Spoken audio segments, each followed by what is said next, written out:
This facility is an outdoor decomposition laboratory. Basically what it is it allows us to study the processes of time since death and the postmortem interval using donated human remains. It's one of only 2 working research properties in the world that utilize human remains for this kind of decomposition research.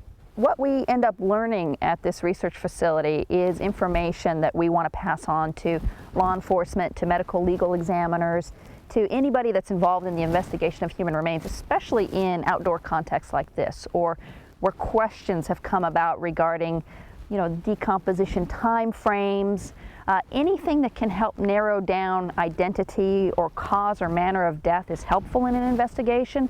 And so that's the purpose of this property. We got this motion sensing camera, we placed the donor body into this research project, and we just went ahead and observed to see what happened. And once we realized it was vultures, and we were able to study and kind of analyze the kinds of impacts they had to the body, how they messed up really the time since death interval, we realized this is very important, especially for places that have active vulture communities.